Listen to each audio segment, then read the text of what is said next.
Thank you guys. Thank you guys for coming. I am Noah Rosenblatt. That is John Walkup. We're both from UrbanDigs, and we got a special guest today, Jonathan Miller, our good friend, Jonathan Miller. We love him so much. And we're going to talk about valuing outdoor space. Such a tricky thing, guys. Now, before we go into this, first off, have your notepads ready. I'm telling you right now. I mean, I know what I'm going to say, and John's going to say, I don't know what Jonathan's going to say. So something to keep notes. Secondly, guys, you guys know as well as I do that this market does not operate in a vacuum. You know what I'm saying? It's very subjective when you come to outdoor space. Everything is unique. Everything is different. I'm sure you guys have tons of examples that you would like us to go for. I mean, we can't go over every single example, but we're going to give you some thoughts, some strategies, a framework to get you started so that you have the right direction to think about how to value outdoor space. And I want you guys to think about questions. All right. Think about it now for the next 30, 45 minutes while we're on. Put your questions in the chat and we will go and answer it. Okay. With that said, Jonathan, let's get right to it. I'm going to turn the floor over to you. And the format for this show is Jonathan's going to have it for 10, 15 minutes and talk about his method. We're going to have it for 10 or 15 minutes and talk about our method. And then we're going to answer any and all questions to see if we can bridge the gap with any dark corners that we didn't cover. Okay? Jonathan Miller, head of Miller Semmel, thank you so much. The floor is yours, Jonathan. Sure. I love you guys too. I love the way you think and analyze. And so this is a little break from work for me. My appraisal company, we started in the mid-'80s. And one thing I noticed early on is that there was sort of, I don't know if you've used the phrase, Noah or John, PFA, pull from air. And that was the methodology when I first started appraising or started our company up in the mid-'80s on outdoor space, because we would see, a roof deck on a 6th-floor walk-up, that had X square feet. And then we go over to a pre-war Park Avenue penthouse with the same terrace and somehow their same size terrace, and somehow the values were the same. And so what, this amenity and a few other amenities, but primarily outdoor space, we became sort of, it became obvious to us that the value of outdoor space has a relationship with the value of the apartment it's connected to. And I think this is, just the sort of the base concept is think of outdoor space as somehow proportional to the value of the interior space. Now, when you think about that, you think about, hey, my apartment, without the terrace, has views of the park, it has views of the city, it has great light, all those sorts of things.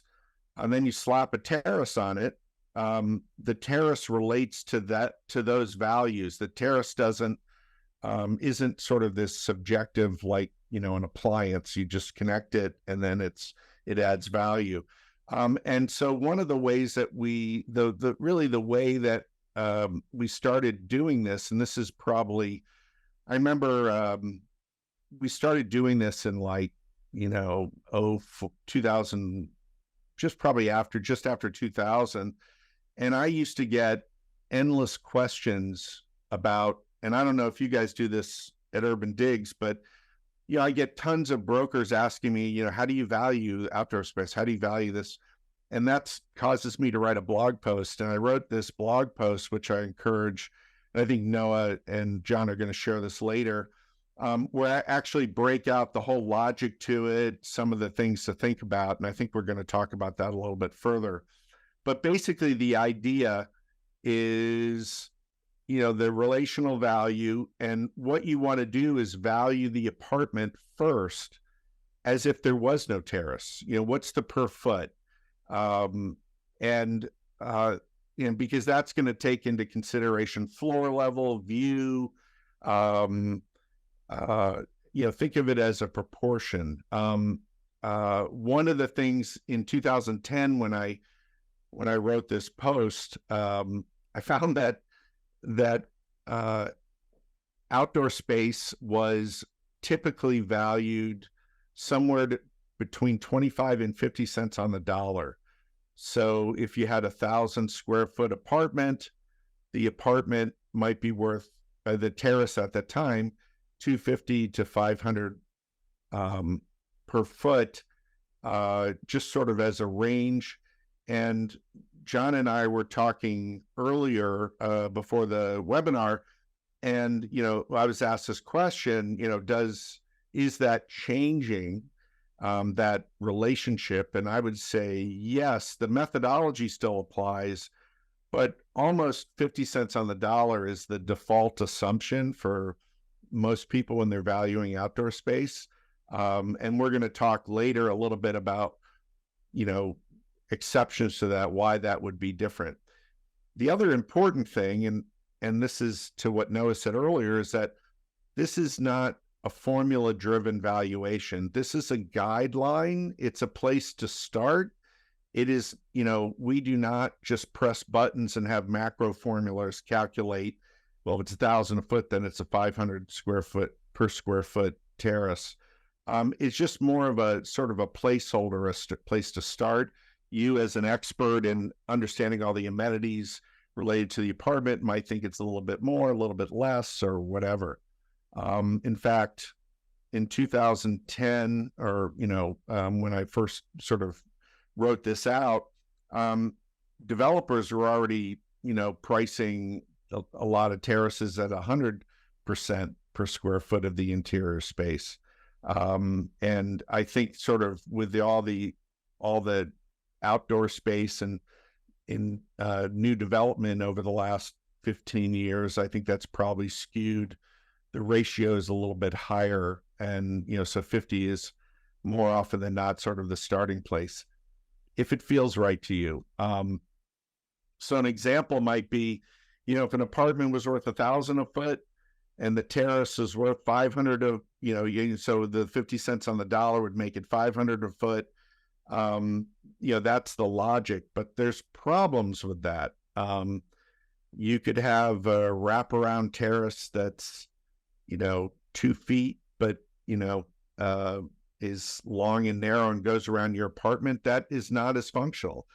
You could have a terrace on the second floor, which is a terrific amenity, but maybe it's louder than it might be if it was on the 20th floor, and that's going to go in line with the apartment itself. So the value of the apartment is going to be less on the second floor than it's going to be on the, on the penthouse level. So maybe the 50% ratio might still apply, but it applies to a lower base price per foot.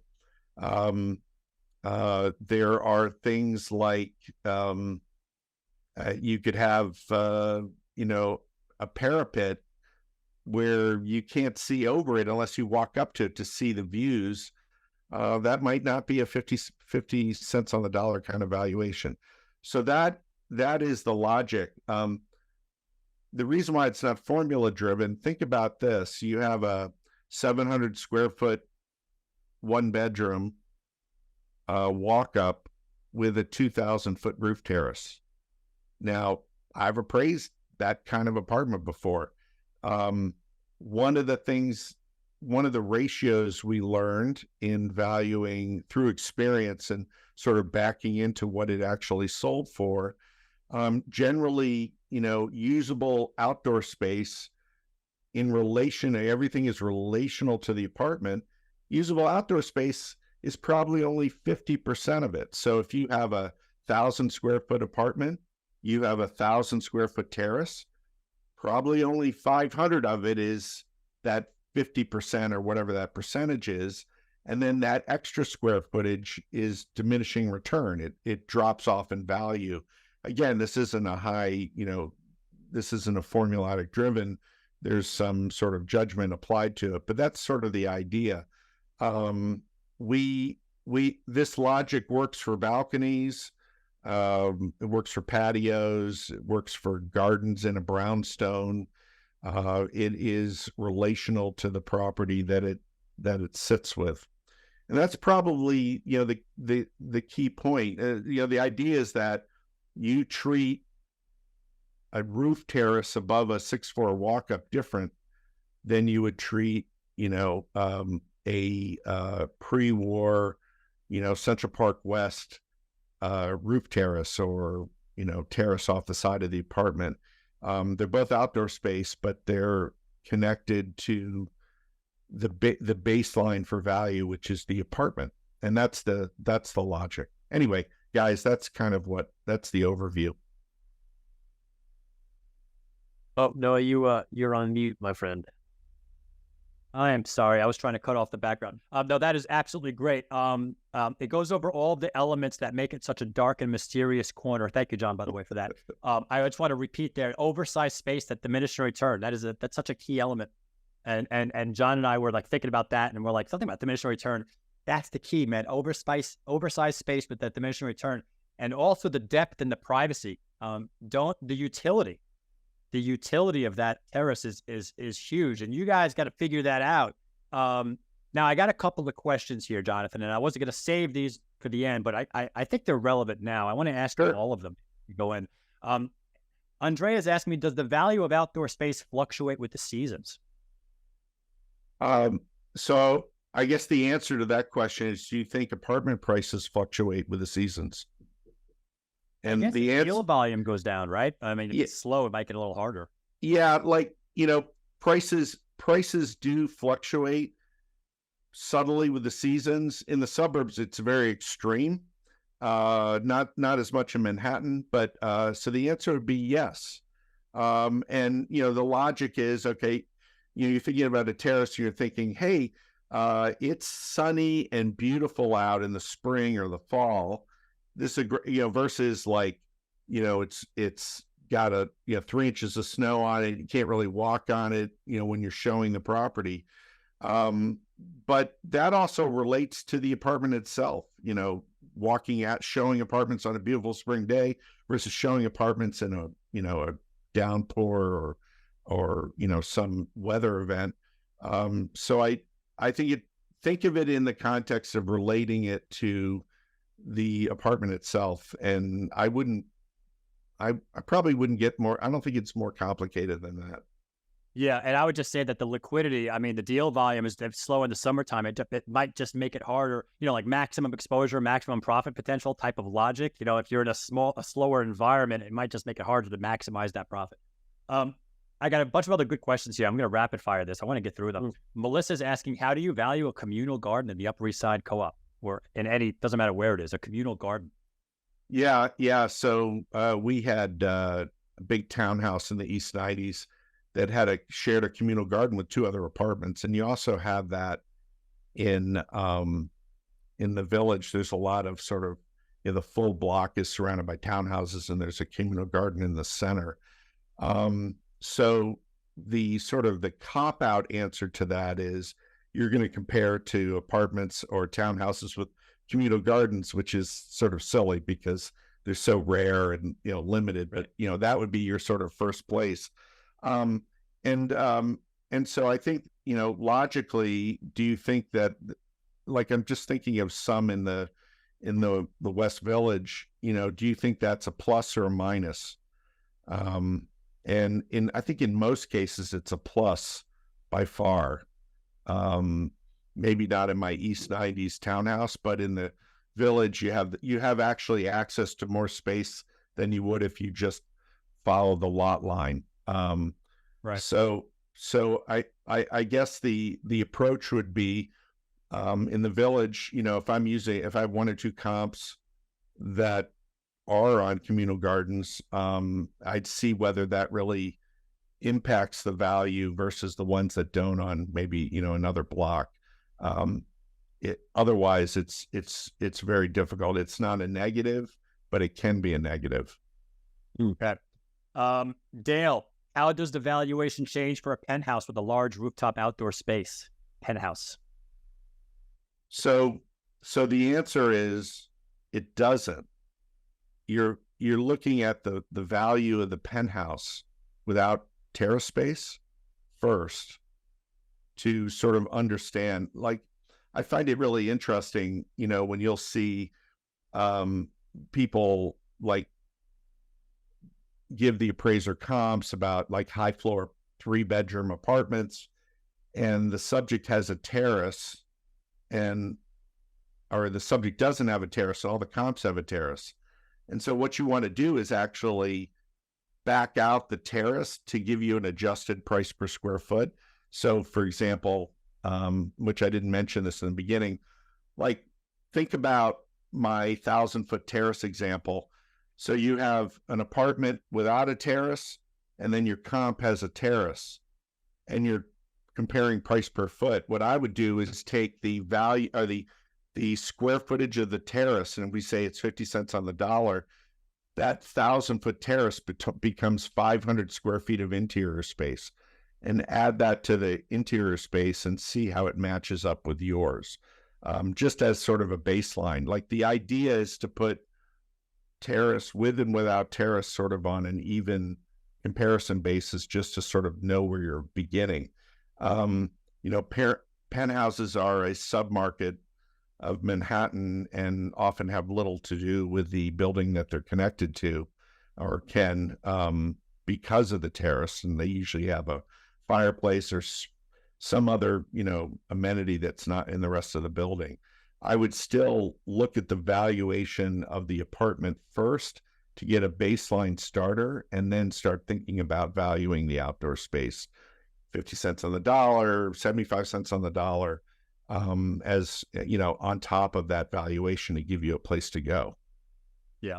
I'm going to keep rapid fire here. John, you want to handle some of these? Yeah, well, I just before we do the rapid fire, because I just want to jump in, because I think, Jonathan, you brought up a very interesting point. And, one of the things we were talking about is the idea that the outdoor space definitely is connected to the unit. It really is an extension of that unit, and no one buys outdoor space on its own, right? You buy an apartment, it happens to have outdoor space, or you buy an apartment, it does not have it. But no one buys a terrace. You can't just buy a terrace. Unless it's above your apartment.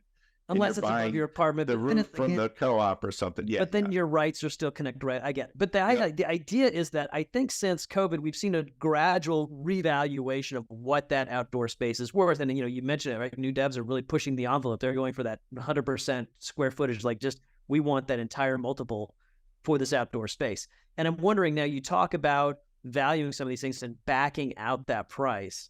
Can you sort of unbundle the value of the terrace given what's happened to outdoor space in general, or do you still have to, connect it to the apartment in general? Well, I think, your logic is that, if the market is, you think the market is 100%, that exterior is equal to interior, which is more the case in new development than it ever was, then there probably is no need, sort of on a superficial level, you don't really need to back it out. I still would, just because I still see it as a external amenity. Like, even, you have a wine cellar in your basement. It's not connected, but the terrace is connected. So I would maybe do it both ways, and feel comfortable. It's also a big sort of credibility leap to just say, yeah, it's probably 100 cents on the dollar, because the developer across the street did it, and mine is a 20-year-old building. I'm going to apply the same rule. I would look at past transactions and see if you can, if you sort of extract the terrace from the value, convert it to interior space, how does that sort of compare to sales at that time that occurred? I know that's a little convoluted, but, the whole thing is to get a comfort level on what is supported by the market. Yeah. Excellent question. Thank you. I'm going to go with these questions here because I think they're really interesting. Dave Markson's asking, how much are the guidelines of this framework of valuation effective if the building already has an extensive common outdoor space, garden, or roof deck? Does it diminish that return of the private one inside the building? That's a great question. And my answer, or my gut, has always been on that it doesn't.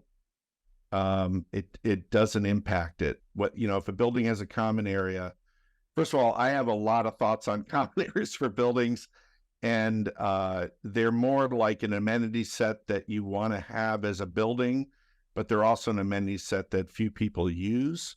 They're very and I think that something private,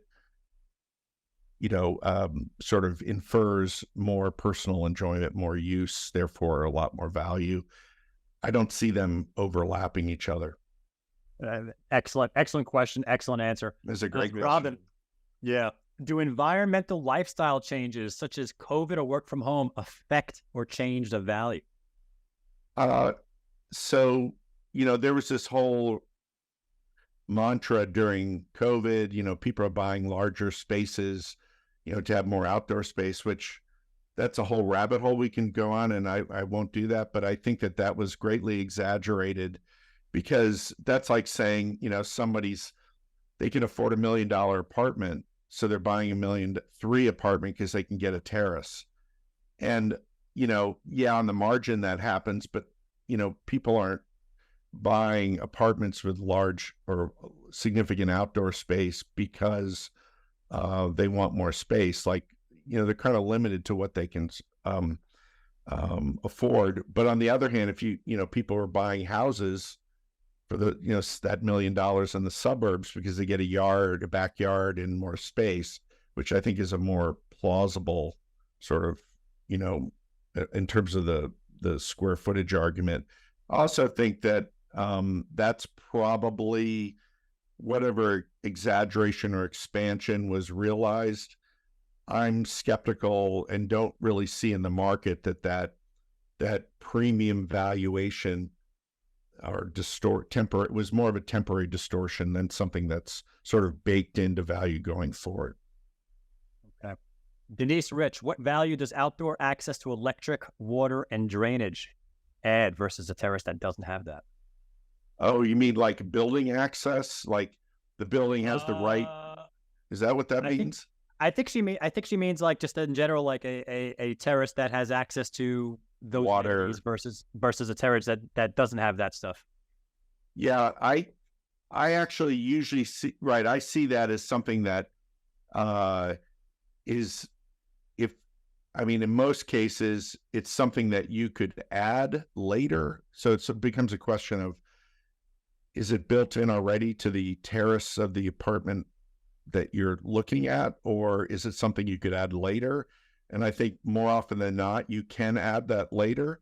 So it becomes a question of, the cost of the installation or renovation.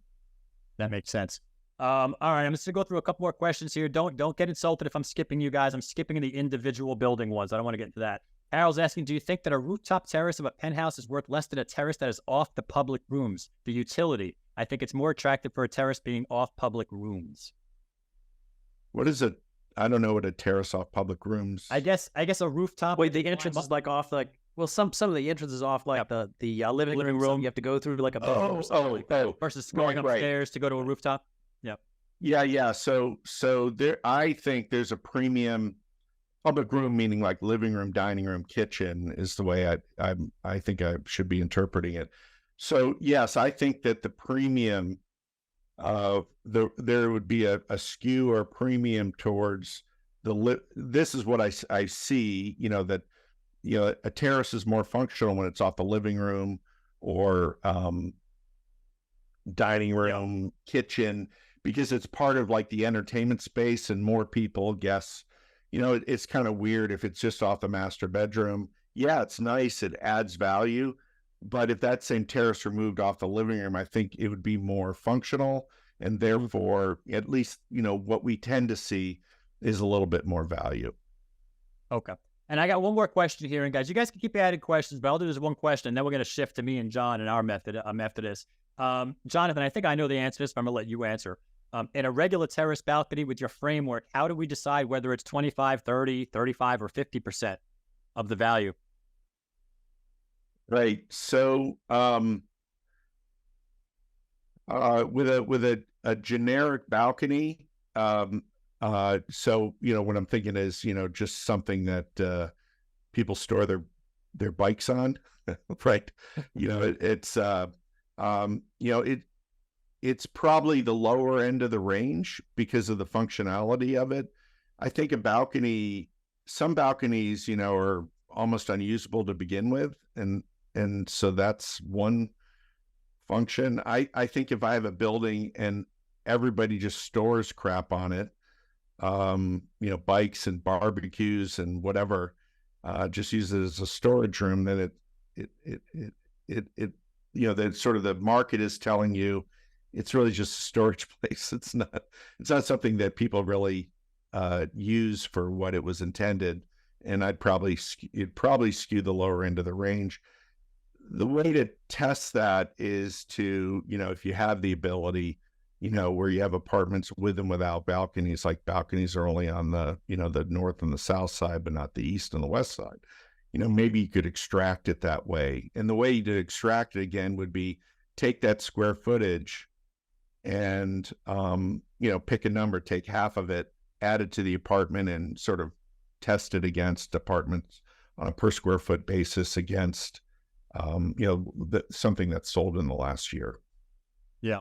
And guys, I was just going to say, oh, sorry. John, no, I was just going to jump in because I think that's an interesting point. One of the things that, we've talked about in many, many webinars is the importance of staging, right? You got to tell that story. The apartment has to tell the story when you walk in. And I think that this also applies, and I'm curious of your thoughts, applies to outdoor space as well. If you're just sticking bikes out there and people walk out and they say, it's just for bikes, that's one thing. But if you walk out and it's like, oh my gosh, there's a couch out here, there's like a laptop station, like, this is an extension of the living room. I love it. Like, that could really shift, say like 30% to like 35, 40%, just that anticipation of like, and as you said, like people value these, it's a psychological utility. Like you value something you think you're going to use, even if you don't use it. So you walk in, you think you can use it, that value shifts up higher. Yeah. And I think part of this is, obviously as we're talking about this, it's, at one level, it's wildly subjective, right?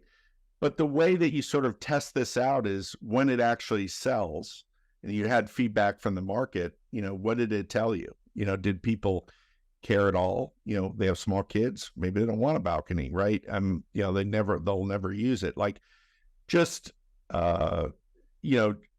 reflect on the transaction afterwards to see what you really think the amenity brought to the table. Sort of as an afterthought. In my personal experience of this whole thing, I owned an apartment at Astor Terrace, 2M, 600 square foot terrace. I absolutely loved it. Denise Rich was my broker. She's here right now. She sold me my first apartment when I was a day trader before I even got in real estate. Denise, I love you. That apartment, it had garbage bags on the terrace. Garbage bags. It was just nothing but garbage bags. They didn't even want to go out there. And Denise was like, and I'm like, what? And I'm like, a lot of people were just instantly turned off. They didn't have the vision. It wasn't set up. It didn't have the table and the barbecue and the hammock and the whole thing that we put in. And they're pretty big too. It was pretty big. It was a nice space. Yeah, I told you utility. Sorry. I told you, Noah, that I was, for a short period of time, one of my first jobs in New York was I was the sales director at Astor Terrace.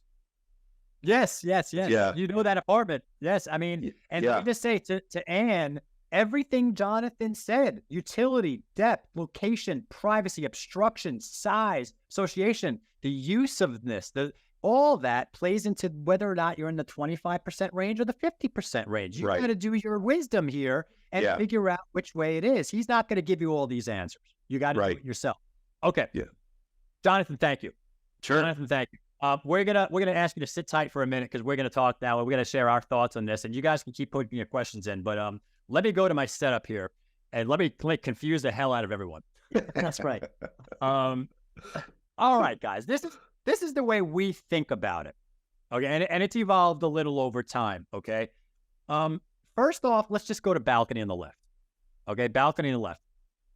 Under 100 square feet. Most balconies are what? 60, 70, 80 square feet. Right? Something like that. So we have to value that at something. I mean, I would say 50 to 75,000. Like, I mean, maybe it was 40 to 60 a while ago. I don't know. I mean, if it's in a crap building and it's a crap, maybe it's lower than that. You know what I'm saying? But generally speaking, we need something. So I'm saying 50 to $75,000 for that. So that's that. All right, let's get that out of the way really quick. Now, the way we think about this, and you guys can take a screenshot of this, and I'll send this to whoever wants it, is think about what kind of terrace you fit into, right? Because I mean, we got under 100 square feet of balcony, so I could start at 100. Are you a small terrace? Are you a medium terrace? Or are you a large terrace? Now, I know I stopped at 500 square feet here. I'm completely aware of that. But let's just be completely realistic. I would say 80% of terraces are probably less than 500 square feet. So I'm not going to focus on a formula for something that is very rare and hard. Those are going to be those unique. Oh, I got a 1,200. Use the formula. It's just most of the properties are this, okay? So now once you figure out what terrace you're in, and again, Jonathan and I, we didn't talk about this beforehand. This is totally unique. It's utility, guys, which is exactly what Jonathan spent 10 minutes talking about. Is it low? Is it high? Is it a dark apartment? Is it non-direct access? Is it poor views? Is it poor condition? Is it multi-directional high views, great condition, multiple access? Is it a combination of both, right? This is the kind of thing. Is it a low utility? Is it a high utility? At the end of the day, you have to use a range. You have to. Like 25 to 50% was the range. The range that we're using is down here. I didn't get there just yet, okay? But you could see the range of what we're using. Now, before I get there, after utility is apartment size. Yep. And I think, John, I mean, if you're in a larger apartment, we feel that the value of the terrace, it's not even that the value of the terrace goes up with the larger apartment. It's not that. It's the value of the terrace goes down with a smaller apartment. There's a diminishing return. That's more. If you have a studio with a 500 square foot terrace and you have a 3-bedroom with a 500 square foot terrace, it's our opinion that the studio with that 500 square foot terrace is to be valued a little bit less than what that 3-bedroom, because the studio buyer just cannot absorb that price, that full price. That's the logic. Now, you put yourself, all right, I'm a small, I got a medium utility, I'm a medium size, blah, blah, blah, blah. You're going to fit into the $200 to $300 a square foot range, right? If you're small, you're in this range. If you're medium, you're in this range. If you're large, you're in this range, okay? Whether or not you're at the low end of the range or the high end of the range depends upon the utility and the size. It's as simple as that. Now, these are add-ons. These are add-ons. So we do it by the size of the terrace. If you have a 100 square foot terrace, we're basically saying $20,000, but you got to add that. The balcony value gets added on. This $50,000 to $75,000 is an add-on for all these, and this is almost the premium that the terrace is giving you on top of that. Now, I know it's a lot of numbers. But Johnny, I'm going to pass the torch right to you and see if you could explain some stuff here. Yeah, so we prepared just a sort of a breakdown. It's obviously, again, it's more numbers, but don't be afraid because I'll walk you through this. And basically what we're trying to do is just, describe, and, I should start out by saying that everything we're talking about, everything Jonathan's talking about, everything we're talking about, we're really just trying to get you guys into the starting zone for trying to make those final evaluations. You just want to get like some guideposts to say, all right, what's too much, what's too little, and then kind of work down, get that Goldilocks valuation. And so basically what you're looking at here, right, this is basically a visual breakdown of those 3 categories that Noah's talking about. You got small terraces at the top, you got the middle, medium ones in the middle, and then large terraces at the bottom. And, let's say you've got like a 2-bed with a large 600 square foot terrace. Our estimate's going to come out around $375. That's when you add in the balcony, you add in that terrace add-on that he's talking about. Whereas if you've got a studio with a small terrace, the fact that it's a small apartment, that's that diminishing return he's talking about, and that's going to come down to closer to $80,000. So that you kind of see how those values change depending on the size of the apartment in combination with the utility of that outdoor space. Yeah, and I just want to add to you guys, again, you think about this. All right, I got a 600 square foot terrace. What is it worth, right? It's right in this. It's somewhere between $315 and $435 based upon the size of the apartment, like John said. And then you got to do the utility, and that's just a ballpark. A ballpark we're trying to get. I mean, you're probably not going to get $1 million for this. You're not going to get 100. And you got to be careful of overextending. Valuing outdoor space is very, very easy to fall into a trap of just putting you right into that aspirational bucket, and no one's going to react to it. Because I feel like buyers do not value outdoor space with the same parity as they value interior square. Just like what Jonathan said, what if they have kids and that terrace is now a warning place for them. It's like I don't want that. It's too much. This is the kind of thing. All right, well, so the buyer pool is diminished, so you have less people. Even though the terrace in itself is a complete positive, and it's a positive attribute. This is our logic. Now, Yep.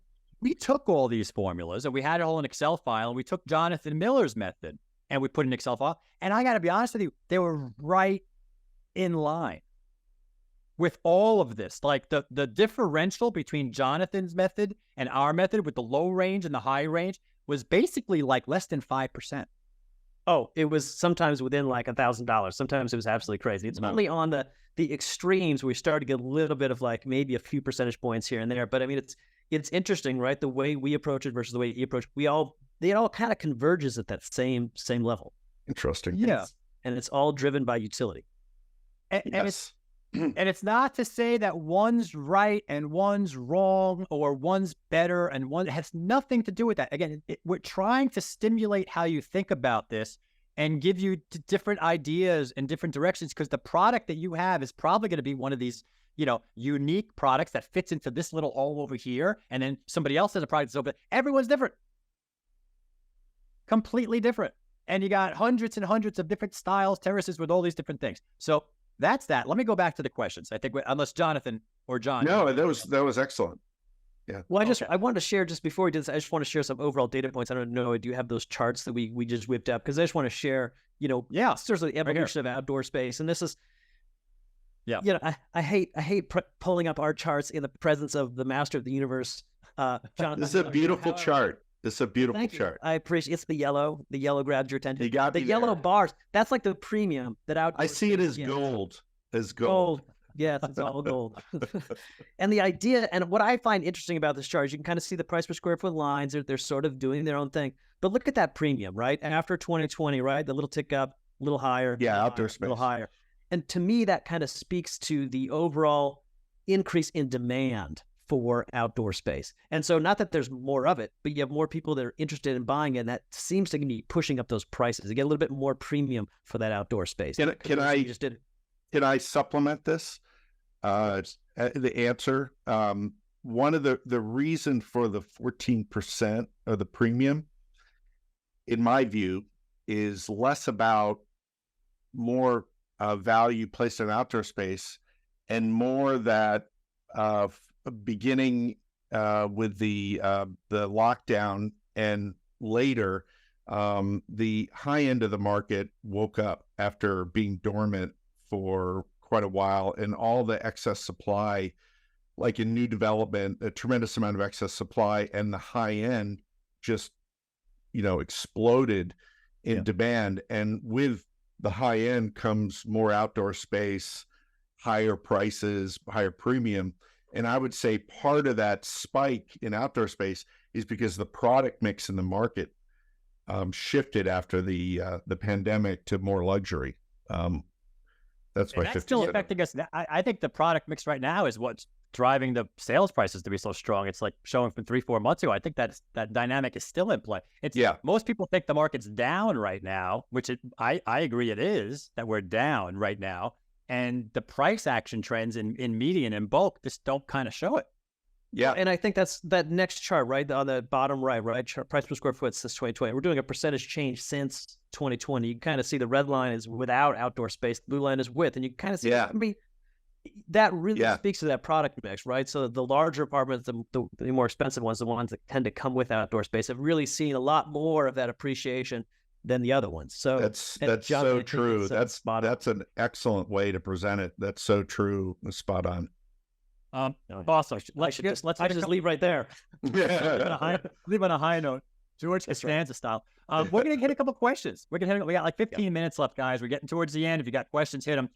Bradley's asking, where do we draw the line? I love this question. Where do we draw the line? Like I don't know. I don't want to get bad information. Where do I draw the line between property manager or appraiser and say we'll have to get a quote on that? Well, Jonathan's like, just come to me. Yeah, of course. There's that flashing 1-800 number down there. Yeah, I've got I got my hand in 2 cookie jars right now. I don't know what the advice would be. I don't think, I don't just because I try to be a terrible businessman, I don't think you need to get a formal appraisal or anything like that. This might be something, if you need help on it because you're new or whatever, or you haven't done many outdoor spaces. I don't think you need professional advice. I think you're probably better off maybe talking to your peers or your manager or whatever, and talking it through, reviewing the materials that Noah and John and I have presented, just to sort of develop the logic, is probably your video. Yeah, and the other thing too, and this is more the aftermath, is after the deal goes to contract or closes, sit down and think about the feedback from all the people that walk through, and reassess whether your assumption about value, which included the outdoor space, how much it was related to the outdoor space. Like, so much of learning from this process is looking after the transaction occurred and evaluate the thinking at the time, and then start thinking, well, I paid a little too little attention to the functionality of the space, and there was a lot of complaints about, it's only 5 feet deep, but it's 200 feet long, it's 1,000 square feet, but it's not 1,000 square feet in functionality. Yeah. All right. Lucy, do the banks use the same guidelines as presented here? Banks don't use any guidelines for outdoor square footage. Interesting. On terraces or whatever. They have, I've been doing this since the mid 80s. It's never come up. I think what they're more interested in is the methodology, how you came up with your adjustment. And we explain how the per square foot sort of, because, maybe we're providing 6 comps and 4 of them have similar terraces and 2 are very similar apartments that don't have terraces. How did we adjust for that? And, and what's the methodology? And that's what they're more interested in. There is no approved methodology. Right. I got a question here from Anonymous, looks like. Did I just lose all my questions? Hold on a second. Oh, where's my chat? John, do you see the questions here? I think I lost my question. It was basically asking, is the balcony value add-on for medium and large apartments needed? And, John and I actually thought about that. They really had to do the balcony add-on really for the smaller ones. It was most for the smaller ones. Yeah. Otherwise, it wouldn't make sense at all. It becomes a rounding error. If you have a 5,000 square foot apartment with 2 70 square foot balconies. Yes, exactly. It's an underwhelming asset, contribution to the asset. Well, it's a lot of bikes. Right. And the second part of his questions was the add-ons or per square foot. Yeah, we do per square foot of the size of the terrace. So if it's a 300 square foot terrace, you do that. 200 square foot terrace. Obviously, that's what we're doing there as the add-on. We're doing it separately. Like, John, we're taking the piece and then we're trying to value that piece. And then kind of add it on. That was our thinking. How do you factor in various assessments and maintenance or common charges for properties with outdoor space in that final pricing? So this is a good question. You have a good property, great terrace, but you got that problem of it's in a building with very high monthlies. How does that affect it? Or are you in a building, where there's maybe a skewed relationship in sort of maintenance per share, like a lot of extra shares were given for the terrace, that can be adverse, significantly negative. So when you're, I have to think about that, because that usually you'll have, so like, for example, say I'm appraising it and I have comps, I have 4 comps, and with similar, 1,500 square foot terraces, they're 4,000 square foot apartments or whatever, that the maintenances should be all pretty high, but one is wildly higher than the other. Right. We adjust for, that difference. It has nothing to do with the terrace or the square footage. It's just out of whack with the market. And you can see that in the value, that it's sold for. There's something wrong. I know that's not a very precise answer, Well, but that's kind of the logic. You could see the value. You could go to those other 3 properties that have the maintenance in line, see what the overall purchase price and cost would be, and then now look at yours, see what that is, and say, oh, I have a $4,000 a month difference here. What would I have to do in purchase price to kind of that's actually what I'm saying. I just didn't articulate, bro. I totally agree. Yeah, I think this is actually a fascinating topic that I would like to save for another webinar. But I think you're exactly right, which is every time, almost every single time we're looking at comps, there's always one that has some crazy maintenance figure. I think everything else is like right on, except one's like twice the maintenance or the common charges. And I would love to dig into how you kind of value that, but we'll save that for another day. Sure. Okay. Mark, this looks like the last question, guys. Unless you have last questions, we're going to get towards the end here. Mark Richter's asking, is there an actual breakdown for share allocation, for indoor and outdoor space? Do they break that down? 1,000 square feet inside, 700 square foot, and then the shares kind of? Yeah. So the answer is no, but what we do, because we are often hired for, like, someone is buying raw roof space and they're going to make it a terrace adjacent to their apartment, and there needs to be a share allocation. Or you could look at an apartment that has a terrace and look at the share per square foot. And so, like, for example, like, this is sort of, just pull out of thin air. Like an example would be, like, say you have a bunch of apartments on the floor, you look at the share per square foot of the apartments on the same floor without terraces, and they come up to, $50 or 50 square feet a share or whatever it is. And you apply that to yours and get what the interior would be without the terrace, right? And then whatever the difference in shares was the allocation for outdoor space. And then that allocation would be applied to maybe an apartment where they're buying, raw roof to make it a terrace. Like, that would be the logic to sort of to show, what non-terraced apartments get versus what the subject has, and separate the two. Yeah. Jeffrey Kaufman, this is an interesting question. Let's say the co-op needs a big renovation, which we know are getting punished right now, but they have their outdoor space, balcony, terrace, whatever. How does the negative interior of the apartment affect the value of that terrace, or it doesn't? Again, we're doing it separately.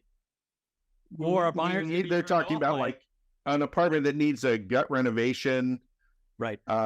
Versus, like, it needs a gut renovation versus, because then you think, well, then that's going to make the terrace adjustment, the value for the terrace much lower. But someone's not going to live in that apartment in that condition. So what we would sort of factor in is, like, they're buying it for this, and here's, how the values would be distributed in current condition. But usually what happens, especially for a bank appraisal, is we would also do, like, this is, a subject to renovation valuation on top of that. And usually when we're valuing outdoor space, we're not assuming, we're assuming sort of, middle of the road conditions for the subject apartment, as opposed to the terrace is less valuable because, the whole apartment needs to be gutted. Because, when we're valuing it for, say, a co-op, like converting common area to private terrace, and the same applies for hallway space. We're going to think of it as, average or above average condition in terms of the context of the valuation, because it's going to be improved. Like, that's the imminent future of the property, from the co-op's perspective. So we don't want to penalize them for the value of the outdoor space. I mean, really, the outdoor space isn't changing, noticeably in many examples, versus the, updating the interior, if that makes sense. Yeah. No, this is all helpful. Anytime we get any kind of information. Yeah. This sector of the market, this is a very, very non-transparent part of the market. Yes. Well, I was gonna say there's an interesting question from Carol. I know we're running out of time. I just want to squeeze this one in because I think you would not have expected this question to 15 years ago. And she says, what do you think of the outdoor space on very high floors and super talls? We have the wind elements versus the mid floor, say like floor 40. So I mean, here we are talking about roof decks on the 80th floor, where all you see is clouds. Is that do you get like a diminishing return once you surpass the 40th floor? So logic says yes. I remember my first experience like 40 years ago when I moved to Manhattan, and someone I knew in a rental building I was living in on the west side was like on the 54th floor. It was like a 55-story building. It wasn't a penthouse. It was just below, and they had a balcony. And it was a windy day, and it was, it wasn't that big. It was about, a typical balcony, maybe a little bit bigger, but it wasn't a terrace. And it was terrifying. And they literally had to strap down the furniture. And it was really, they got handlebars to hold on to. It was really, so I look at that and I always sort of roll my eyes with those super tall, hey, this is the tallest balcony or terrace. But I think that diminishes the functionality because of the wind. It adds value, but maybe, the developer's probably going to price it close to 100 cents on the dollar. But I don't know. Maybe, at least I don't see that translating universally, because most people aren't going to use it. That would be my takeaway. Oh, one quick thing is, how do you guys define terrace? Since we're talking about terraces, how would you define a terrace? I define a terrace as something that does not have a roof over it. It's open space. Whereas a balcony, you go out, there's one right above you. Over 100 square feet. No roof space. So I agree with the no roof space. I think of terra firma, something firm underneath. It's not extended out like a balcony is, and which we're kind of saying the same thing, because I think there is a value difference, just not a value perception difference between a balcony where you're sort of on a slab of concrete sticking out from the side of the building versus you're on something solid. Setback, right? And if you noticed, a lot of new development will label balconies as terraces on the floor plan, but they're not. They're not terraces in my mind. Maybe that's old school. Developers, you are on notice. Jonathan Miller has put you on notice. I like Sarah says terrace has a structure under it. Balcony does not. I like that. Correct. Same thing. Terra firma is the logic. Anonymous attendee. I don't know why you're anonymous for this. You really should. Not a question. Just wanted to thank you guys. Jonathan, your voice is as soothing as Ray Dalio. No. There you go. I got Ryan over there. Thank Ryan. Thank you, Ryan. I the only difference between me and him is I don't know, about $16 billion. But it's a tad. Lori, will you post this webinar so we can review it? Yes, guys. UrbanDigs has all the. I'm gonna give it to Jonathan. I'm gonna post it on UrbanDigs. We have PDF reports. We're gonna put a report up with these matrices and these charts on UrbanDigs for our users, guys. All of our reports are right here. All of our videos we'll also put it on here. YouTube. Yeah. And I'll have it in my Housing Notes newsletter on Friday. Don't go to YouTube. Go to UrbanDigs. To UrbanDigs. You can find all this. Go to Jonathan Miller. And YouTube if you have to, but we prefer you go to UrbanDigs. Yeah, go to UrbanDigs. And you know what? I thought this was awesome. I always learn something from you. And I love the questions. I absolutely love the questions. I think you guys made this. I think the questions made it. So thank you guys for attending. Super engaging audience. Is great. Super engaging. I hope you guys got some actionable insights out of this. I hope it helps you close a deal. If it does, thank Jonathan. Email him. Thank us. We'd love to hear it. Outside of that, I'm going to thank you. Jonathan Miller Samuel, thank you so much. That is John Walkup. I am Noah Rosenblatt. We're both Thank you, guys. and we will catch you next time. Thank you, guys. Thank you.